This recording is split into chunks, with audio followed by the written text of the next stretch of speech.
자, 안녕하십니까. 하리퍼 리뷰입니다. 자, 올해 재외국민 전형은 특히 코로나 때문에 여러 가지로 어려운 점이 참 많으세요. 그렇죠? 당장 이제 원서 접수 일정, 자기소개서 서류 제출 일정들이 얼마 안 남았기 때문에 아마 지금 준비하시는 분들은 매우 바쁘게 준비가 이루어지고 있을 거라고 생각이 되어집니다. 특히 이제 지난 시간에 제가 서울대학교, 그 다음에 연세대학교 미래, 지금 이번 시간에 이제 연세대학교에 대한 자소서에 대한 부분을 설명을 드리면서 이런 얘기를 말씀을 드리는 이유 중에 하나는 실제 이제 학원에서 자기소개서 첨삭을 진행을 하다 보면 합격한 학생과 불합격한 학생 또는 잘 쓴 자소서와 못 쓴 자소서의 핵심은 바로 뭐냐면 자소서의 문항에 대한 이해, 그리고 그걸 통해서 이제 자소서의 구조와 설계를 어떻게 할 것인가에 대한 문제에서 발생이 되어지는 것 같아요. 그래서 이제 지난 시간에 이어서 또 말씀을 드리는 얘기는 연세대학교 자기소개서 1, 2, 3, 4번 문항을 우리가 어떻게 이해하고 어떻게 구조를 설계할 것이냐, 이 부분에 대해서 중점적으로 좀 더 설명을 드려보도록 하겠습니다. 자기소개서는 일반적으로 이제 첨삭하시는 분들이 대부분 문과나 사회계열 쪽에서 글을 쓰시는 분들이 첨삭을 많이 하는데 자소서는 글이 아니에요. 그렇죠? 왜냐하면 우리가 일반적으로 소설이나 수필이나 문학과 같은 것들이 글이라고 한다면 자기소개서는 사실 글이라는 표현들보다는 본인이 가지고 있는 고등학교 과정에서의 학업이나 활동의 역량들을 대학에서 요구하는 문항에 맞게끔 본인의 학업적 우수성이나 지원학과에 대한 전공 적합성이 강조되어지도록 글을 써야 되기 때문에 결국 입시 요소에 대한 부분들을 충분히 이해할 수 있어야 된다라고 말씀을 드렸고, 그래서 이제 자소서 쓸 때 항상 말씀드리지만 자소서를 그냥 자소서 하나로 보는 것이 아니라 자소서를 쓰기 위해서 우리가 알아야 되는 게 첫 번째, 내가 가지고 있는 학업적 또는 학교의 프로파일에 대한 우수성과 경쟁력에 대한 거. 두 번째는 내가 지원하는 학부, 그쵸? 내가 지원하는 모집 단위 내에서의 내가 가지고 있는 경쟁력은 무엇인가? 또는 내가 고등학교 때 학업이나 활동의 역량의 우수성은 무엇인가? 이런 부분들을 종합적으로 고려해야 한다는 얘기죠. 그러니까 학생이 가지고 있는 학업적 또는 활동의 우수성, 고등학교의 프로파일, 그 다음에 세 번째 나와 있는 거는 내가 지원하는 학과, 모집 단위 내에서의 나의 경쟁력은 얼마신가에 따라서 자소서를 어느 깊이에서 얼마만큼의 내용으로 자소서를 채울 것인가를 결정하기 때문에 사실 자기소개서는 입시적 요소에 대한 이해와 분석이 반드시 필요로 하다, 이런 말씀을 드릴 수가 있을 것 같습니다. 자, 이번 시간에는 연세대학교 3년 특례, 12년 특례에 대한 부분들을 같이 정리해 보도록 하는데, 연세대학교는 지금 보시는 것처럼 3년 특례와 12년 특례에서 학생들을 선발을 하고 있어요. 3년 특례는 아시는 것처럼 이제 중, 고교 과정 해외 이수자에 해당이 되어지는데, 12년 특례와 달리 3년 특례는 다단계 전형으로 진행하면서 2단계에서 면접이 40%가 반영이 되어진다는 게 특징이고, 그 다음에 12년 특례는 면접은 진행하지 않지만 1단계, 2단계, 다시 말해서 1단계에서는 기본적으로 학생이 가지고 있는 학업적인 역량들을 평가하고 1단계 통과된 사람에 대해서 2단계에서 자기소개서와 추천서를 받아서 최종 합격제를 내는 방식인데, 이 방식이 이제 2022학년부터는 예전으로 다시 돌아가서 이렇게 다단계 방식으로 취하는 게 아니라 그냥 일괄 방식으로 해서 한 번에 서류평가, 다시 말해서 학업적 우수성과 자기소개서 추천서를 한꺼번에 받아서 일괄 합산 방식으로 합격생을 가리게 되어져요. 자, 그리고 특히 이제 12년 특례는 언어능력 증빙서류라고 해서 우리가 이제 한국어 어학능력 시험을 나타내는 토픽 시험을 5급을 요구하게 되어지고, 의예과나 치의학과나 간호학과에서 5급을 요구하게 되어집니다. 그렇기 때문에 이제 이런 점들이 차이점이라고 볼 수 있고, 공통점이라고 할 수 있는 부분들은 사실상 대부분 이제 서류평가 전형에서 기타 증빙 서류를 자출을 원하게 되어지는데, 제가 지난번에도 이제 말씀드렸지만 2021학년도 재외국민 전형에서의 변화가 여러 가지가 있는데, 그 중에서 우리가 손꼽자라고 한다면 첫 번째는 동국대학교 경주에서 SAT 점수를 반영하지 않는다는 거예요. 그렇죠? 동국대학교는 의예과에서 SAT 점수를 반영을 했었는데 올해 SAT 시험 자체가 무산되어짐에 따라서 SAT 점수를 반영하지 않았고, 또 현재 지금 IB 과정의 파이널 시험도 사실 어려운 상태고요. 또 AP 시험을 보려고 해도 여러 가지 이유로 보지 못하는 학생들, 또 공인어학 성적이나 토픽 성적도 마찬가지죠. 그러다 보니까 학생들이 연세대학교를 가려고 하면 사실 대부분 높은 정도의 학업적 우수성과 활동의 다양성들을 대부분 가지고 있고 그렇기 때문에 기타 증빙 서류를 작성하게 되어지는데 이 기타 증빙 서류에 가장 비중을 많이 차지한다고 할 수 있는 표준화되어진 학력 지표의 기입이 사실 좀 어렵다는 거죠. 물론 이전에 활동하셨던 분들 또는 재수를 하시는 분들 입장에서 볼 때는 내가 가지고 있는 SAT 점수나 AP 점수에 대한 최종 스코어를 가지고 계신 분들도 계시지만 현재 고등학교 3학년 졸업 예정자이거나 졸업하시는 분들은 SAT 점수를 가지고 있지 못하는 학생들도 있을 거예요. 그렇기 때문에 이번에 이제 입시에서 특히 특징적으로 드러나는 부분들은 아까 말씀드렸었던 것처럼 표준화되어진 학력 지표가 입력이 되어지는 기타 활동 증빙 서류의 작성이 매우 중요하다. 이 점에 대해서 말씀을 드렸어요. 자꾸 강조해서 말씀을 드리면 연세대학교에 들어가시면 연세대학교에서 요구하는 기타 활동 증빙 서류의 목록표가 있겠죠. 그렇죠? 서류 양식에. 거기에 보시면 그 양식에서 요구하는 대로 그대로 기입하시면 된다고 생각하시는 분들이 계세요. 대학에서 요구하는 대로 기입해야 한다.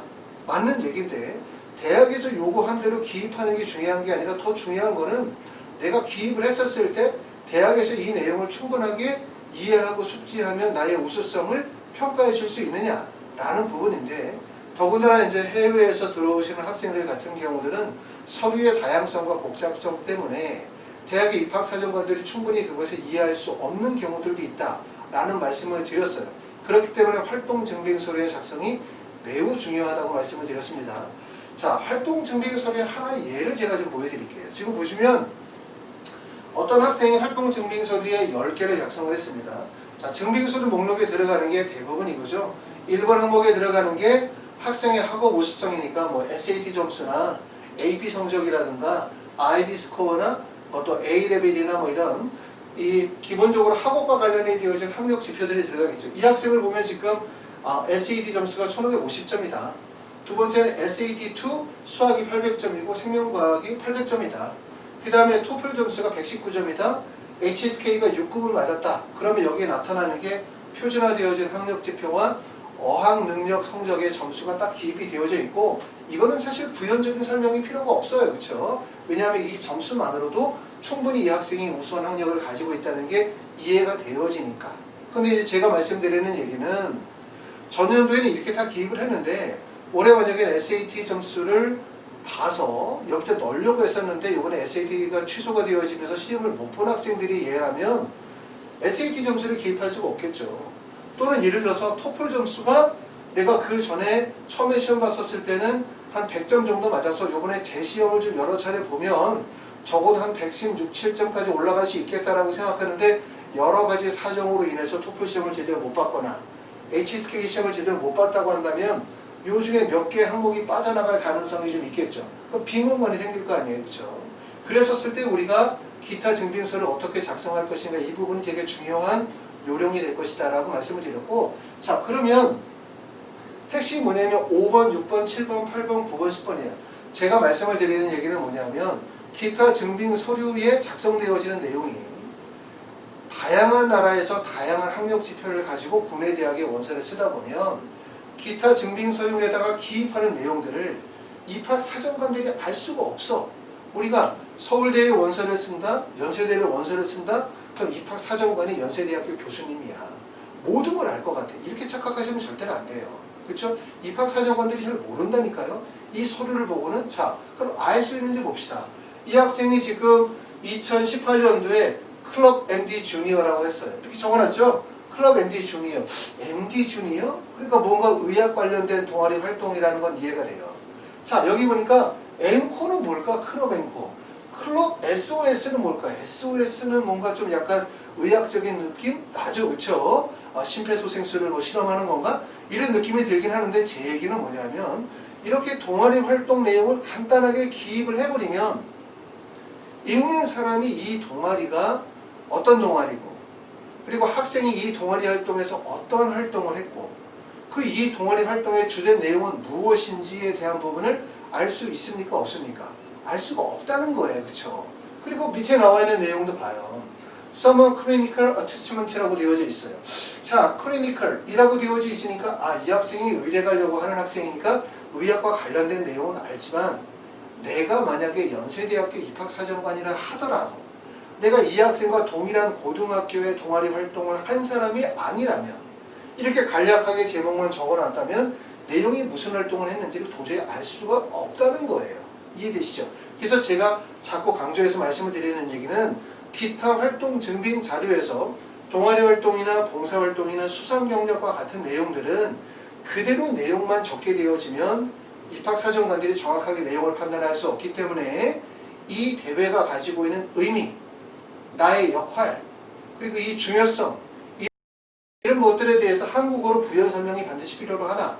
이 얘기를 말씀을 드렸고, 두 번째 아까 말씀드렸던 것처럼 올해는 특히 이렇게 표준화되어진 학력지표에 입력이 어려운 경우들이 있었을 때 빈 공간이 발생이 되어지면 결국 다른 학생들에 비해서 학력이 떨어지는 것처럼 보이잖아요. 그렇기 때문에 이걸 어떻게 기술적으로 작성할 것인가, 이 부분에 대해서 고민하실 필요가 반드시 있기 때문에 기타 활동 증빙서의 작성이 매우 중요하다는 걸 말씀을 자꾸 드리는 겁니다. 왜냐하면 부모님들은 학생들은 자기소개서를 작성하거나 학업계획서를 작성하는 게 중요하다는 부분에 대해서는 대부분 동의를 하지만 기타 활동 증빙서류는 그냥 적어내면 된다고 생각하시는 분들이 자꾸 계세요. 절대로 그러시면 안 되고, 제가 누누이 말씀을 드리지만 작년과 동일한 학력 지표에서도 자기소개서와 그 다음에 기타 활동 증빙 서류를 다시 재구성함으로 인해서 그것만으로도 합격하는 사례들이 사실 재외국민 전형에서는 많이 있기 때문에 서류 준비에 대한 중요성이 매우 크다는 점을 꼭 알아두셨으면 좋겠습니다.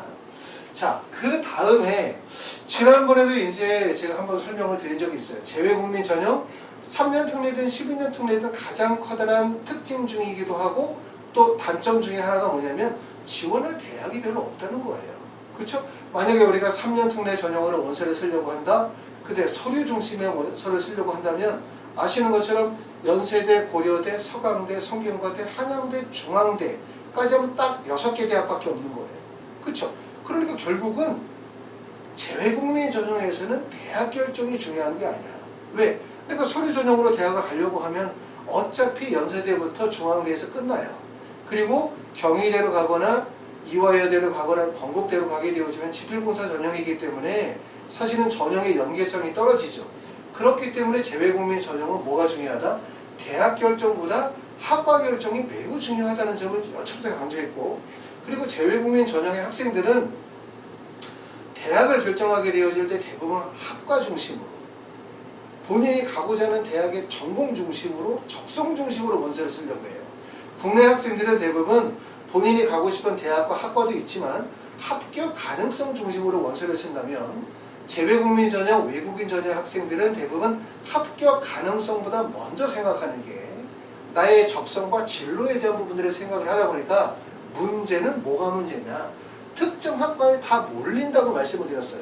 그러다 보니까 자연계 학생들은 의대 또는 기계공학과, 전자공학과, 화공생명 또는 생명공학, 신소재 이런 쪽으로 대부분 다 몰리는 거죠. 지금 보시는 것처럼 대부분 상위 몇 개 학교에서 경쟁률이 급격하게 높고 뒤쪽으로 가게 되면 경쟁률이 매우 낮아지는 경향들을 많이 보여주는데, 이 이유가 말씀을 드렸던 것처럼 재외국민 전형의 특징이 뭐냐면, 특징은 첫 번째는 학생들이 원서를 쓰게 되어질 때 본인이 가지고 있는 적성과 그 다음에 앞으로의 진로 중심으로 원서를 쓰다 보니까 대부분 소신 지원이 이루어지게 된다는 게 이제 가장 큰 특징이에요. 그러다 보니까 결국은 몇몇 학과에 몰릴 수밖에 없다는 거고, 두 번째는 재외국민 전형의 특징은 뭐냐면 전공 적합성이 부족해요.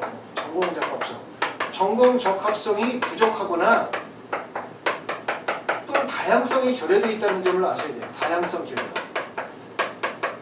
자, 해외에서 공부를 하는 학생들이 국내에서 공부를 하는 학생들보다 매우 다양한 활동을 한다라는 부분들은 물론 나라마다 지역마다 차이가 있을 수 있기 때문에 어느 정도는 인정도 되기도 하고 아닌 경우도 있을 수 있어요.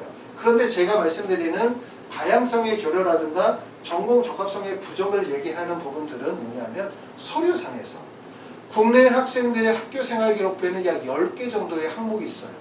그리고 각 고등학교에서는 동아리가 적어도 30개, 많은 학교는 80개 정도의 동아리 활동들이 유지가 돼요. 그렇기 때문에 학생들이 예를 들어서 내가 여기 나와 있는 것처럼 지구 환경에 대해서 관심이 있다.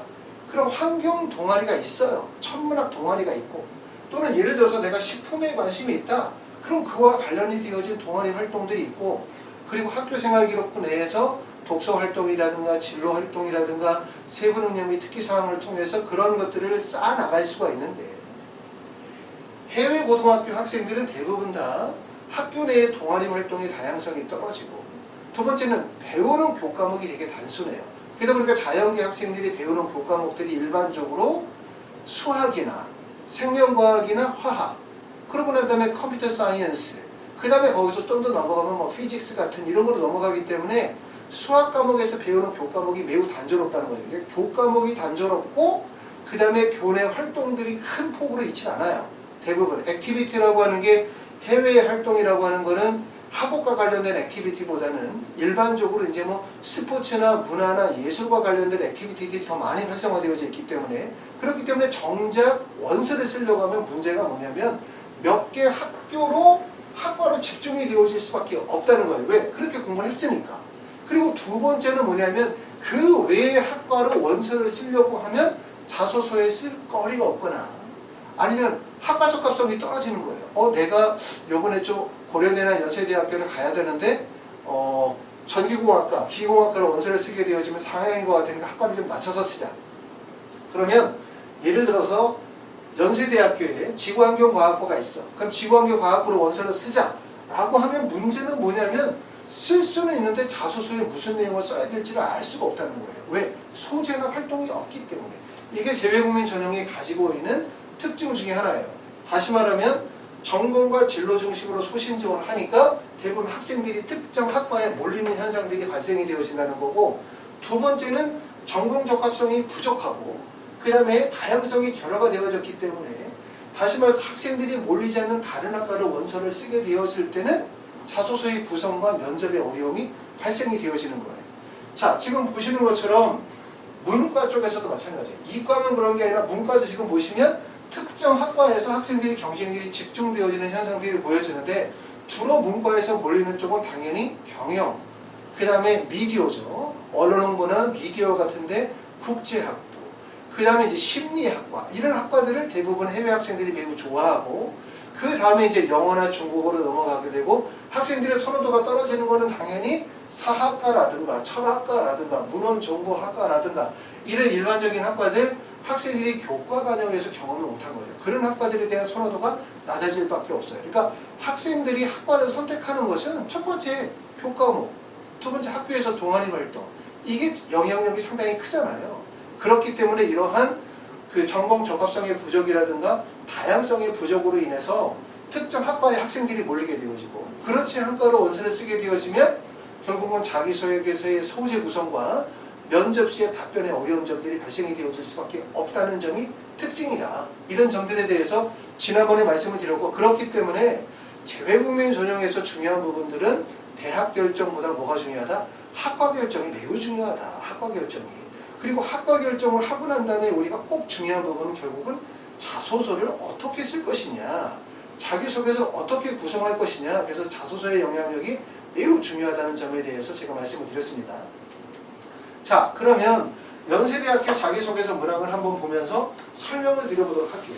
연세대학교 자기소개서 문항은 1, 2, 3, 4번 문항 4개의 문항으로 구성이 되어져 있는데, 이 4개의 문항을 보시는 것처럼 1번, 2번, 3번 문항은 대교육 공통 문항과 동일해요. 그렇죠?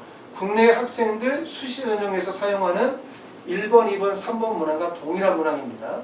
1번 문항은 바로 학업에 관한 얘기고요. 1번 문항은 고등학교 재학 기간 중에서 학업에 기울인 노력과 학습 경험을 통해 배우고 느낀 점을 중심으로 기술해 주십시오라고 해서 글자 수는 1000자, 그리고 내용은 학업 중심의 글을 작성하도록 그렇게 되어져 있고, 여기 보면 그 다음에 2번 문항에 나와 있는 것은 고등학교 재학 기간 중 본인이 의미를 두고 노력했던 교내 활동 3가지를 통해서 배우고 느낀 점을 중심으로 기술해 주십시오라고 했고, 글자 수는 1500자, 그 다음에 주로 활동 중심의 내용을 기입하는 거고요.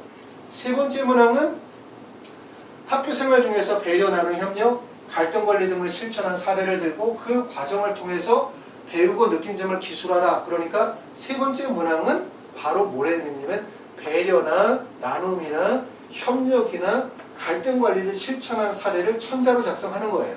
여기까지는 동일하다. 이 얘기고, 대신 4번 문항은 다른 문항이에요. 4번 문항에서 뭘 부르고 있냐면 해외에서 수학한 경험이 지원자 전공을 공부하는데 어떠한 영향을 미칠 수 있는지 구체적으로 기술해 주십시오 라고 했는데 글자 수가 1500자죠. 그러니까 4번 문항의 중요성이 큰 거예요. 글자 수가 크다는 것은 중요하다는 거 아니겠어요?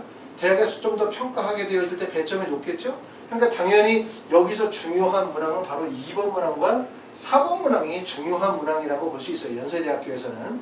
자, 먼저 자소서를 쓸 때 누누이 말씀을 드리지만 자소서 작성에서 가장 핵심은 문항을 올바르게 이해하는 거예요. 그러니까 1번 문항의 의미가 뭐고 2번 문항, 3번, 4번 문항의 의미가 무엇인지를 이해해야 되고, 그 다음에 이 4개의 문항에서 학생이 가지고 있는 여러 가지 다양한 면들을 어떻게 보여주고 제시할까에 대한 구조 설계를 해야 되겠죠. 자, 그럼 이제 한 문항씩 한번 어떤 내용인지 우리가 살펴보도록 할게요. 자, 1번 문항은 당연히 1, 2, 3, 4번 중에서 이게 1번이야. 왜 1번이겠어? 중요하니까 1번이겠죠. 1번 내용은 바로 뭘 물어보고 있는 거냐면 학업에 대해서 물어보고 있는 거예요. 학업. 그리고 이 내용이 학업에 기울인 노력과 학습 경험을 적어라라고 했기 때문에 여러분들이 학업에 대한 이야기를 적는데, 이 학업이라고 하는 걸 적을 때는 관련 교과목을 적으면 되겠죠. 관련 교과목. 내가 공부하는 교과목과 관련이 되어진 교과목을 적으니까 만약에 학생들 중에서 내가 의대를 가려고 한다, 또는 생명공학과를 가려고 한다, 자연계 학생이다, 그러면 만약에 이런 학생들이 생명공학을 우리가 기본적으로 소재로 삼으면 좋겠죠. 근데 내가 만약에 가려고 하는 학과가 경영학과를 가려고 해. 그럼 경영학과 가려고 하는 학생들은 내가 배웠었던 교과목들 중에서 영어 교과목에 관한 얘기를 할 수도 있고, 또 내가 예를 들어서 AP 과정에서 IB 과정에서 이코노미를 했으면 이코노미와 관련이 되어진 내용들을 소재로 삼을 수도 있을 거예요. 다시 말하면 1번 내용은 공부 얘기를 쓰는 거야. 공부. 활동 얘기를 쓰지 말고 공부 얘기를 쓰고, 공부의 기본적인 소재는 내가 지원하는 학과와 관련성이 있을 만한 교과목을 선택해 주면 되겠죠. 그러면서 글자 수를 1000자를 쓰게 되어지는데, 여기서 나타나는 것은 단지 학업인데, 학업에서 보여줘야 되는 것은 학생이 가지고 있는 뭘 보여줘야 되겠어요.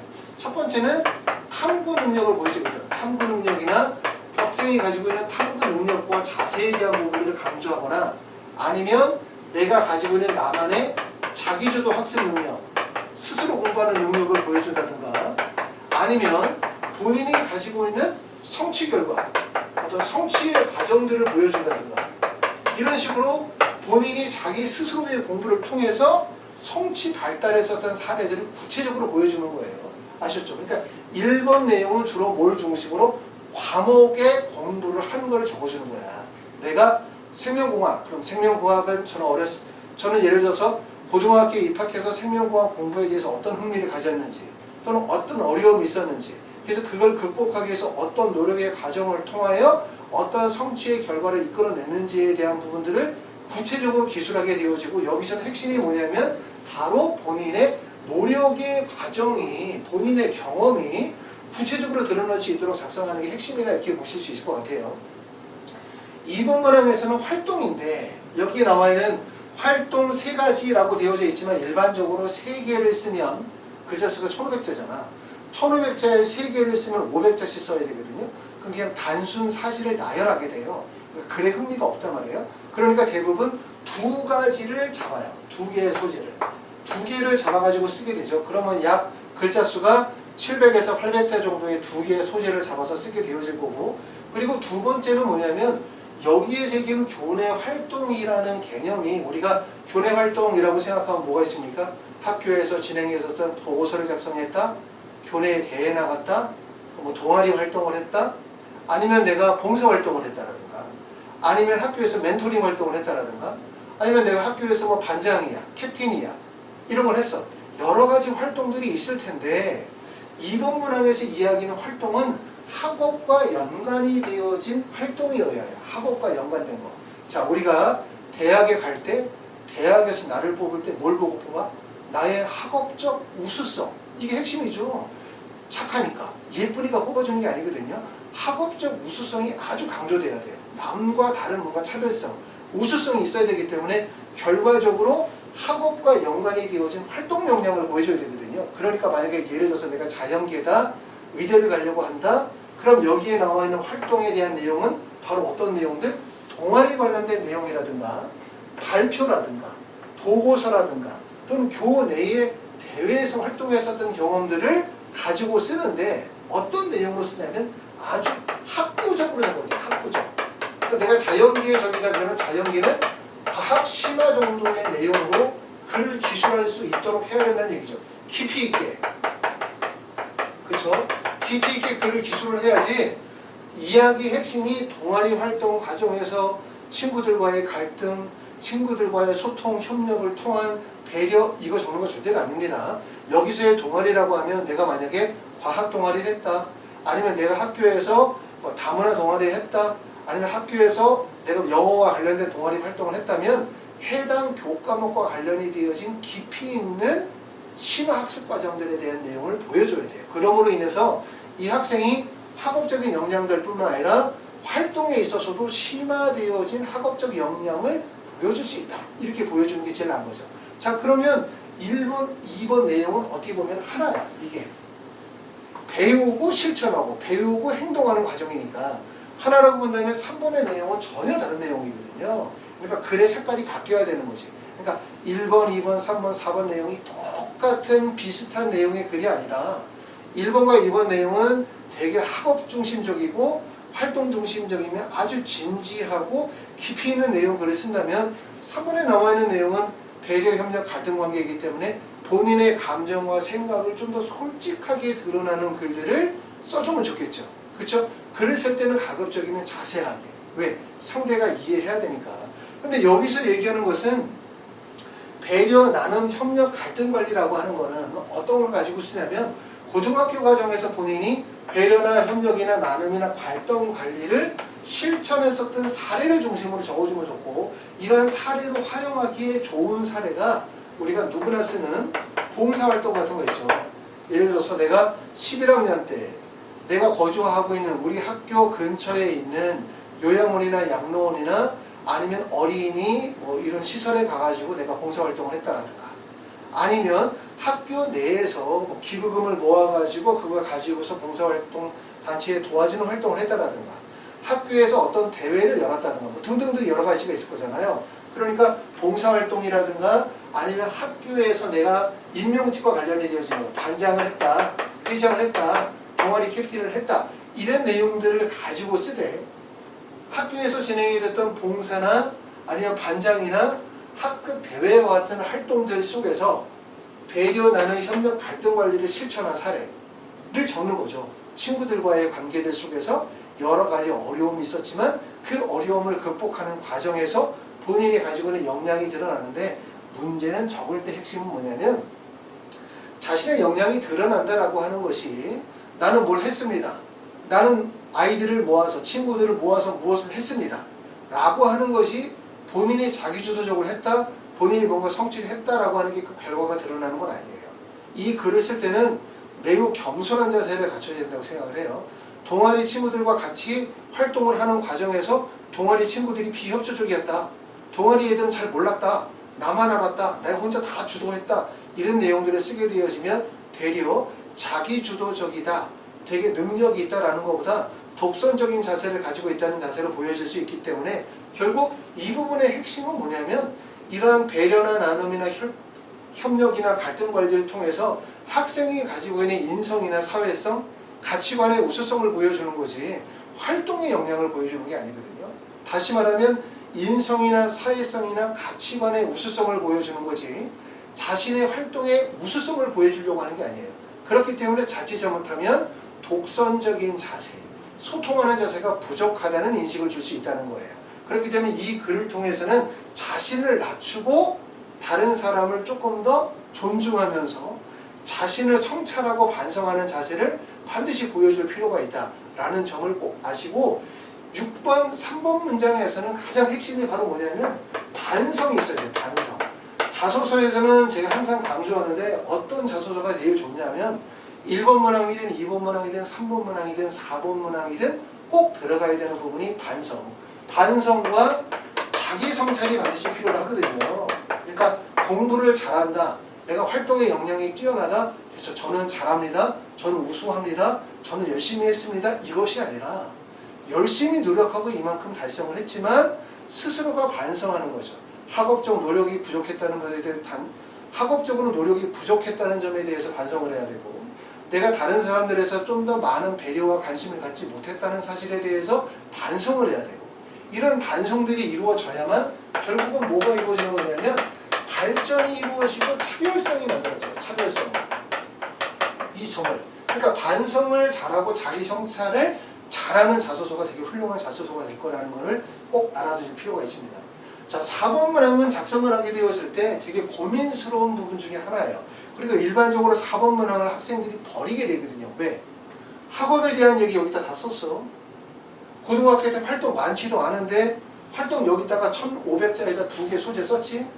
그 다음에 3번 문항에다가는 배려, 나눔, 협력, 갈등 한 활동 중에 하나가 봉사활동인데 봉사활동 내용 딱 쓰고 나니까 그러고 난 다음에 4번에 쓰려고 하니까 4번에 쓸 거리가 없는 거예요. 그래서 무슨 말이냐면 자소서를 1번서부터 쓰기 전에 연세대로 자소서를 쓰실 거야? 쓸 거면 제일 먼저 뭘 생각해? 1번, 2번, 3번, 4번에다 어떤 내용을 쓸지를 미리 계획을 잡아야 돼요. 왜냐하면 이렇게 구조를 잡아야 글을 쓰는 과정에서 중복돼요. 글을 계획을 잡지 않으면 1번에 나왔었던 내용이 4번에 반복되겠죠? 왜? 활동의 다양성이 별로 없으니까 쓰다 보면 또 겹쳐요. 그쵸? 또는 쓰기는 썼지만 내용 없이 글을 쓰다 보니까 결국 내용 없는 글, 읽어도 별로 느낌이 없는 그런 글들을 쓰게 되기 때문에 이런 문항에 대한 구조 설계를 반드시 해야 되는데 4번 문항은 봐. 해외에서 수학한 경험이 해외에서 공부를 했죠. 지원자의 전공을 공부하는데 어떠한 영향을 미칠 수 있는지를 구체적으로 기술해 주시기를 바랍니다. 그러면 해외에서 공부한 경험이 지원 전공에 어떠한 영향을 미칠 거냐 이걸 물어보고 있는 거죠. 그렇죠? 어떤 얘기를 답해야 될지 참 감이 안 와요. 그렇죠? 이 얘기가 도대체 해외에서 수학한 경험, 해외에서 공부한 경험이 내가 지원하는 학과? 그럼 나는 의예과에 원서를 쓰게 되어지는데 어떤 얘기를 도대체 써야 되지? 아, 내가 홍콩에서 공부를 했는데 홍콩에 물이 좀 안 좋아. 수질 오염, 막 이런 거. 이런 걸 가지고서 막 의대에 지원하게 되어지면 이런 뭐 환경오염, 위생관리에 대한 중요성에 대해서 쓸까? 참 혼란스럽잖아요. 그렇죠? 어떤 내용을 쓸지가. 그래서 아까 말씀드렸던 것처럼 연세대학교 자소서 쓰는 학생들 중에서 4번 문항에 글을 제대로 못 쓰는 학생들이 정말 많아요. 그런데 아시는 것처럼 1, 2, 3, 4번 문항에서 글자 수가 제일 많은 문항은 몇 번 문항? 2번 문항과 4번 문항의 글자 수가 제일 많다는 거예요. 그러니까 4번 문항이 매우 중요한 문항임에도 불구하고 글을 어떻게 써야 될지 방향을 못 잡기 때문에 결국은 좋은 자소서가 안 나오는 거죠. 자, 4번 문항에는 주로 어떤 내용을 쓰게 되어지면 첫 번째는 성장 배경을 쓰시게 돼요. 자, 재외국민 전형에서 3년 특례라고 하는 건 적어도 최소한 외국에서 중학교, 고등학교 과정에서 3년, 4년 정도를 해외에서 보내신 분들 또는 그 이상 보내신 분들이고 정규육과정 이수자는 해외에서 초등학교부터 고등학교 졸업 때까지 쭉 계셨기 때문에 여러분들이 성장하는 과정에서 해외에서의 재학 경험은 여러분들의 인생에 커다란 영향을 미치게 된 거거든요. 그렇기 때문에 본인이 성장 배경에 대한 부분들을 쓸 수 있어요. 그렇죠? 두 번째는 현재 사회에 대한 이해와 수용의 자세를 보여주는 거죠. 내가 어떤 나라에서 중국에서 나는 6년 정도 있었어. 그러면 그 중국에서 6년 동안 공부하게 되어지면서 봤었던 중국이라는 사회, 중국의 문화, 중국의 역사, 중국의 종교 또는 중국과 한국과의 관계 등등을 통하여 중국에 대한 이해와 수용의 자세들을 보여주는 거예요. 수용의 자세를 아시겠죠? 그리고 세 번째 쓸 수 있는 부분들이 뭐냐면 내가 해외에서 재학했으면서 연구 및 관련 교과 활동이에요. 연구 및 관련 교과 활동이면 내가 고등학교 때 썼던 보고서를 작성했다든가 내가 어떤 것에 연구를 했다든가 아니면 내가 모의유엔 활동을 했다든가 이런 활동들에 대해서 쓸 수 있겠죠. 여기다가 내용들을. 그렇죠? 근데 글자 수가 1500자 되어지기 때문에 글의 연계성 있게 쓰시는 게 좋아요. 그러니까 결국은 어떻게 붙이는 게 좋냐면 이렇게 현지 사회에 대한 이해와 수용에서 뭐를 연결시켜 내가 관련 교과목에 대해서 고등학교 과정에서 했었던 연구 및 관련 교과목의 활동에 대한 내용을 쓰면서 그러면서 결국은 뭐냐면 뭐가 나와? 입학 후 내가 이제 입학 후 학업 계획이 나오는 거죠. 여기다가 학업 계획이 이렇게 연계가 되어지면 그러면 이제 입학 후 학업 계획이 연계가 되어지면 글자 수가 1500자가 나올 거란 말이에요. 왜냐면 지금까지 입학 후 학업 계획에 대해서 쓸 수 있는 항목이 없었어요. 1번, 2번, 3번, 4번에서. 그러니까 4번 문항 1500자에서는 글의 마지막 배에서는 입학 후의 학업 계획. 저는 연세대학교 무슨 학과에 가게 되어지면 어떠한 내용에 대해서 어떻게 공부를 하고 싶다. 장차 어떤 사람이 되고 싶다라는 내용을 구체적으로 쓸 수 있는데 물론 그렇다 해서 1학년 때 무슨 과목 공부하고 2학년 때 무슨 공부하고 이렇게 열거식으로 나열식으로 하지 말고 내가 장차 앞으로 어떤 분야를 연구하고 싶다 또는 어떤 부분을 중점적으로 공부하고 싶다 라는 부분들을 구체적으로 제시함으로 인해서 본인이 입학 후에 학업 계획을 보여주는 거죠. 그럼 학업 계획 이전에 뭐가 나와야 돼? 당연히 고등학교 과정에서 내가 진행했었던 연구 및 교과목과 관련이 되었던 활동 내용이 나와야 되잖아요. 의사가 되고 싶어? 의대가 되고 싶어. 그럼 내가 만약에 입학 후에 학업 계획이 뇌에 대해서 내가 뇌종양에 대해서 공부를 하고 싶어. 그럼 내가 고등학교 때 했었던 활동 중에 하나가 예를 들어서 뇌와 관련이 되어진 알츠하이머 질병에 관해서 내가 연구하는 보고서를 했다든가 발표를 했다라든가 실험을 했다라든가 관련 교과목의 학습을 하던 중에 유튜브 같은 거 있잖아요. 그렇죠? 인터넷 강의를 통해서 내가 학습했었던 내용들을 쓸 수 있겠죠. 당연히. 그리고 그 앞에 글에서는 현지 사회에 대한 이해와 수용이나 성장 배경에 대한 내용이 앞에 들어가는 거예요. 이 부분이. 여기서 들어가고 그 다음에 이 내용이 들어가고 그 다음에 마지막에 입학 후 학업 계획이 들어가게 되어지면 연세대학교 자소서가 완성이 되죠. 왜? 1번 문항은 어디에 초점을 둬야 돼? 글자 수가 1000자밖에 안 되고 핵심적인 내용은 학업적 우수성을 보여줘야 되기 때문에 관련 교과목에 대한 본인의 탐구 능력, 자기주도 학습 능력, 성취 과정들에 대해서 구체적으로 적겠죠. 1번 문항. 2번 문항에 나와 있는 거는 1500자지만 2개의 소재를 중심으로 하여 본인이 했었던 관련 교과목의 활동 역량을 중심으로 학구적이며 과학적인 내용들을 담을 거란 말이에요. 깊이 있게. 3번에 나와 있는 내용은 좀 다르죠. 이 글은 학교 활동, 봉사나 반장이나 리더십과 관련이 되어진 활동들 중에서 본인이 배려, 나는, 협력, 갈등 관리는 실천한 사례인데 이 글은 아까 되겠지만 핵심은 뭐야? 나의 자세를 낮추고 그리고 내가 스스로 반성하면서 자기 성찰하는 자세를 보여줄 필요가 반드시 있다. 이 점을 강조했고요. 자신의 학업적 우수성을 보여주는 게 아니야. 활동의 우수성을 보여주는 게 아니라 3번 문장의 핵심은 내가 가지고 있는 인성, 가치관, 사회성, 자신의 품격을 보여주는 거죠. 성품에. 이해되시죠? 4번 문항에서는 뭘 보여주냐면 1500자임에도 불구하고 여기다 다 쓰고 나면 쓸 게 없단 말이죠. 여기서 써야 되는 내용은 성장 배경, 현재 사회에 대한 이해와 수용, 그리고 연구 및 교과 관련 활동들을 쓰면 돼요. 그렇기 때문에 제일 먼저 성장 배경이나 현재 사회에 대한 본인의 이해와 수용의 자세를 보여주는 거죠. 내가 말레이시아에서 6년이 있었어. 그러면 내가 말레이시아 중학교 2학년 때 저는 말레이시아를 가서 말레이시아에서 느꼈었던 점이 있잖아요. 여러 가지 뭐 건물 또는 그 말레이시아의 풍경, 자연 풍경, 종교적인 문제, 언어적인 문제, 또는 뭐 인종차별의 문제라든가 뭐 국민성이라든가 여러 가지 부분에 있어서 차이점을 느꼈을 거란 말이에요. 여기서 차이점을 느낄 때 중요한 점은 너는 나쁘고 나는 좋다가 아니야. 그게 아니라 내가 아닌 다른 문화에 대해서 존경심을 가지고 이해하고 수용하고 배우려는 자세를 보여줄 필요가 반드시 있다는 점을 아셔야 돼요. 그런 자세들을 보여줘야 되고 그 안에서 뭐가 이루어져? 내가 관련 교과목에 대한 연구나 탐구 활동이 이루어진 내용이 구체적으로 나오면서 학업의 활동에 영향을 보여주고 그리고 마지막에는 뭘로 글을 맺는다? 구체적인 입학 후의 학업 계획과 연구 계획으로 글을 맺게 되어지면 1번, 2번, 3번, 4번의 내용이 글이 전반적으로 글의 구조가 완성되어 있는 글의 구성으로 이루어질 수 있습니다. 자, 다음으로는 우리가 이제 자기소개서를 쓰게 되어질 때 누누이 말씀을 드렸는데 자소서 작성법 어떻게 자소서를 써야 되냐 자, 이 점에 대해서 꼭 알고 좀 쓰시면 좋을 것 같아요. 첫 번째는 자소서는 일기가 아니다 이 얘기를 합니다. 일기가 아니기 때문에 자소서는 어떻게 해야 되냐면 지나친 자기 주장을 하지 말자. 자소서를 쓰다 보면 학생들이 자기 생각을 막 강하게 얘기하는 경우도 있어요. 막 저는 이렇게 생각하고 이렇게 생각하고 생각을 막 적는 경우가 있죠. 생각을.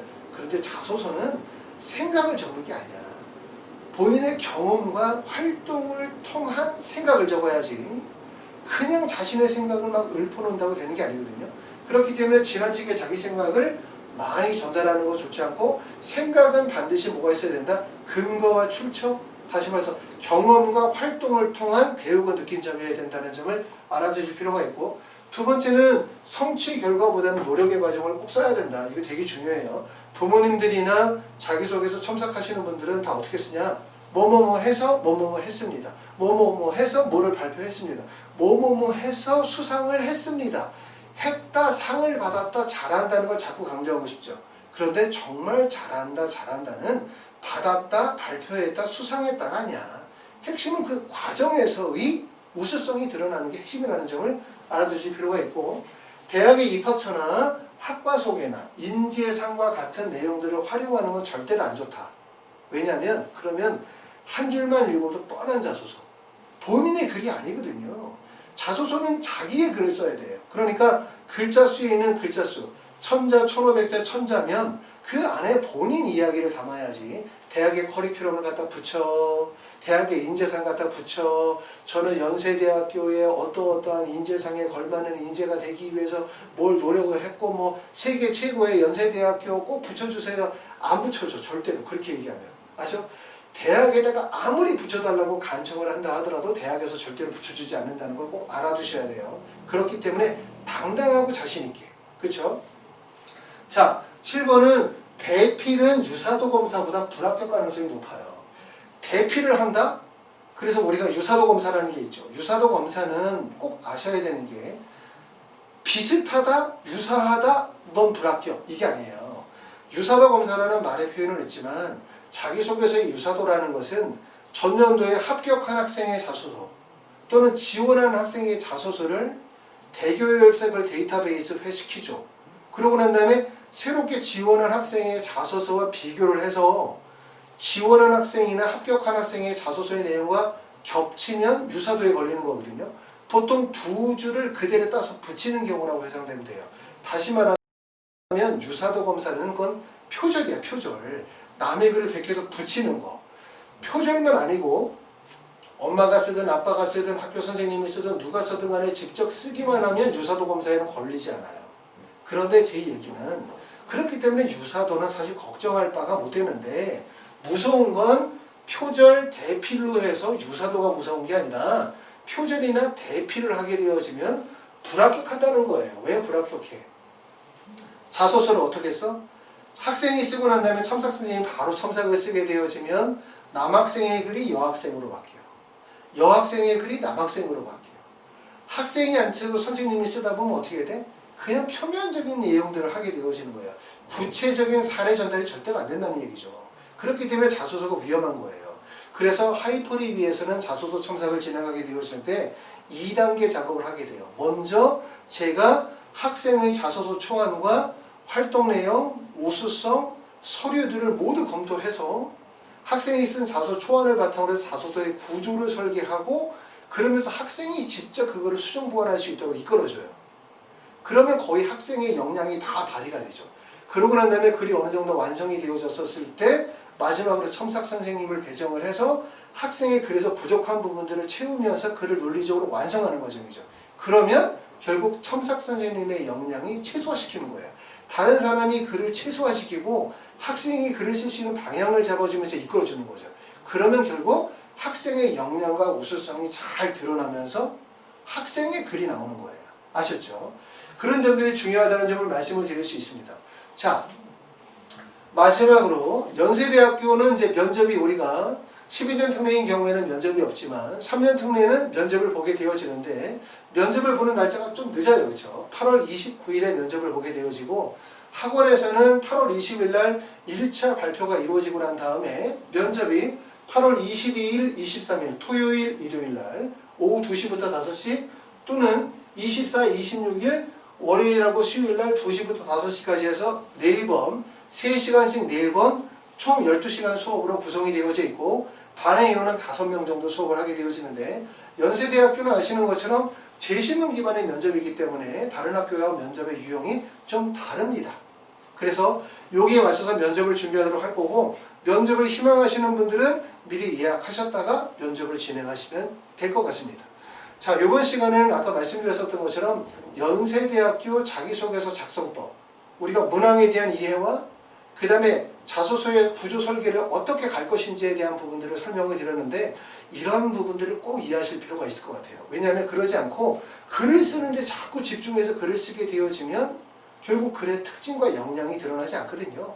그래서 문항을 어떻게 설계하고 구조를 잡을 것인지 잘 검토하시면 될 것 같고 지금 말씀드렸었던 내용들을 동영상을 보시는 학부모님 또는 학생들 같이 검토하시면서 작업을 진행하시면 좋을 것 같고 그 다음에 하이프리뷰 홈페이지 오시면 합격생들의 자기소개서가 올라와 있습니다. 재외국민 전형 또는 국내 수시 전형으로 합격한 학생들인데 아까 보셨던 것처럼 연세대학교는 1, 2, 3번 문항이 대교육 공통문항과 동일한 문항이기 때문에 다른 합격생들의 사례들을 보시게 되어지면 어떻게 글을 쓰시게 되어질지 참고하는데 도움이 될 것 같습니다. 자, 여러 가지로 참 어려운 시기실 텐데 잘 준비하시고요. 또 이런 동영상이 도움이 됐으면 바라고 다음번에는 이제 연세대 썼으니까요. 다음 시간에는 고려대학교를 좀 더 준비를 해서 자 다시 한번 또 강의를 올려드리도록 하겠습니다. 자, 오랜 시간 들어주셔서 고맙습니다. 감사합니다.